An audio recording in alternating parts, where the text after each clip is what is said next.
Eduardo Valero, que ha sido profesor universitario tantos años y además observador político, ¿cómo ves a los jóvenes en ese interés por lo internacional? Porque hoy en día todo se ha mundializado, todo influye y hay que conocer esas variables internacionales.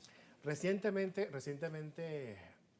se hizo la feria Quiero ser UCEBista en la Universidad Central y bueno, nos tocó atender a los bachilleres. Eso es una feria que hace la universidad, específicamente la Secretaría de la Universidad, para promover nuestras carreras frente al público de cuarto y quinto año de bachillerato de algunos colegios de la ciudad capital. Y hay muchos estudiantes que tienen 17, 16 años que quieren estudiar o ciencia política o estudios internacionales, pero muchísimo, mucho más de lo que uno cree.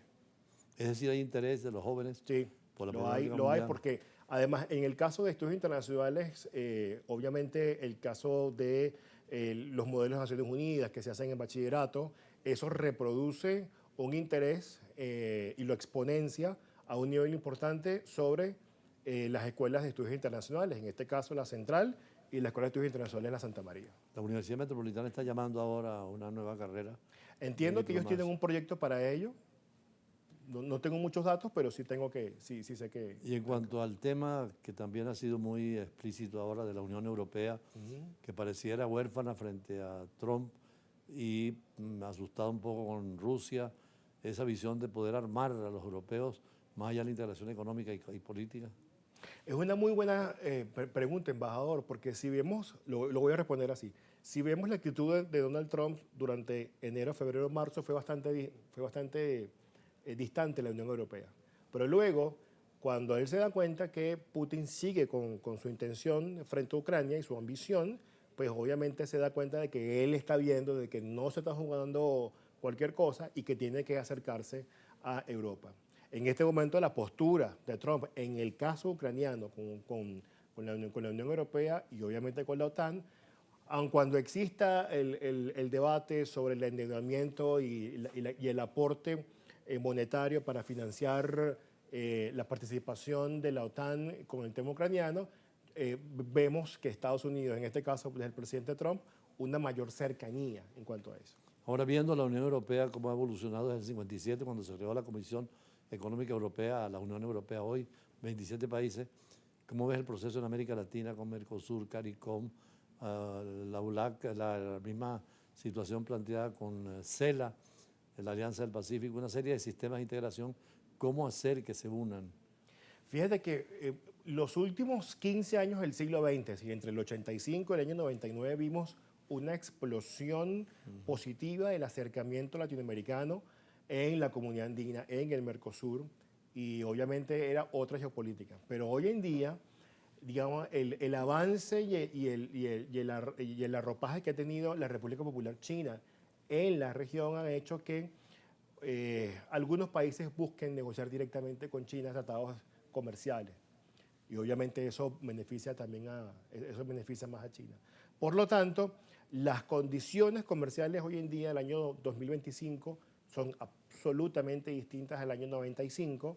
Y por supuesto, yo creo que frente a eso, y rescato esas palabras de Marcelo Guyot cuando dice que qué va a hacer América Latina en el siglo XXI, si seguimos siendo una zona que produzca materias primas o decidimos de alguna manera modificar nuestros sistemas educativos y producir tecnología y no ser tan dependientes de los países del norte del mundo. Eso es parte de los esquemas de qué vamos a hacer en este siglo con nuestros esquemas de integración. No puedo dejar de preguntarle también como politólogo el hecho del asesinato o intento de asesinato del candidato en Colombia, que además es nieto de un presidente, Julio César Turbay Ayala, y un abuelo lejano también que lo asesinaron. Esa violencia colombiana y la política.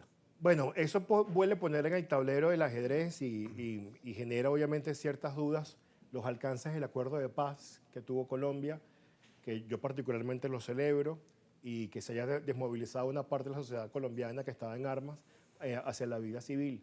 Sin embargo, el tema del sicariato y el tema de las debilidades institucionales y el riesgo importantísimo que significa ser candidato y además tener opción a la presidencia, te hace obviamente estar siempre dentro del ojo del huracán. Yo lamento mucho lo que pasó con este candidato presidencial, deseo que las cosas se mejoren y bueno, que pueda encauzarse de nuevo el juego político con un mayor consenso social y con un consenso político de altura. ¿Hasta qué punto el discurso político es tan importante en estas manifestaciones de violencia y cómo controlar la palabra? La palabra es fundamental porque la palabra es la que orienta la acción política y en tiempos en donde las redes sociales tienen tanta difusión y en donde el criterio de verdad ya no está tan monopolizado en algunos sectores, sino que se abrió hacia distintas maneras de expresarlo, comentarlo y decirlo, entonces más hay que hacer un esfuerzo en ese discurso. Los discursos polarizantes te generan choques, los discursos que te generan consenso te pueden generar que los espíritus, que las personas, que las sociedades puedan volverse más hacia ellos. Entonces ahí está el reto en un siglo como este, en donde en esta década está tan de moda el discurso estridente, el discurso que no incluye, el discurso que parte y fractura, el discurso que revienta y que no genera confianza. Entonces ahí hay un choque y ahí está, digamos, como que el reto de los políticos, especialmente en América Latina, en estos tiempos. Finalmente, la democracia, que está tan cuestionada en muchos países, en América Latina, ¿qué necesitaría? Porque más allá de la democracia participativa o representativa, pareciera que los políticos debieran prepararse más, ser más cultos, más educados, poder hacer leyes con mayor sabiduría, un poco el concepto platónico de los griegos de que los mejores estén en el gobierno. Lo que pasa es que también está muy de moda y eso tiene ya el tema de la antipolítica. Entonces, hoy en día vemos políticos que con un discurso antipolítico y antiestado llegan al Estado para buscar una manera de reducirlo y entonces poder nivelar las cosas.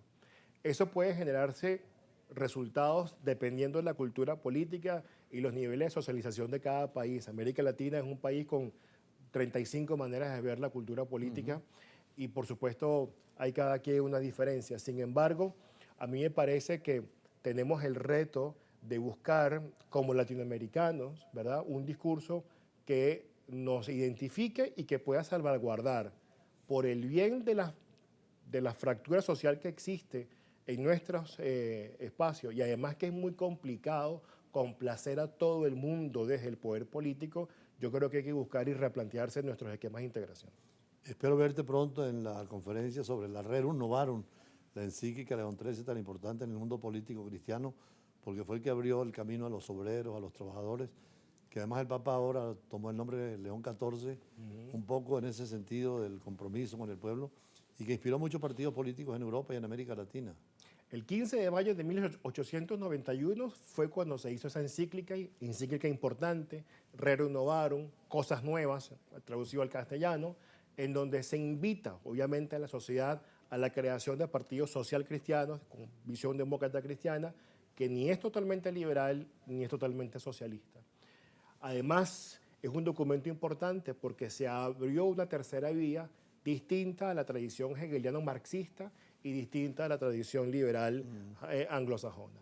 En consecuencia, es importante ese llamado a la participación, a buscar los equilibrios, el discurso del centro que pueda apaciguar y que pueda generar un mayor fluido hacia el centro de las pasiones políticas. Alguien decía que tanto la derecha como la izquierda son miradas parciales de la patria, que hay que ser fanático del centro, y creo que desde Aristóteles en la filosofía a toda la vida política siempre el centro es lo mejor en toda la vida, hasta en el mundo emocional e intelectual.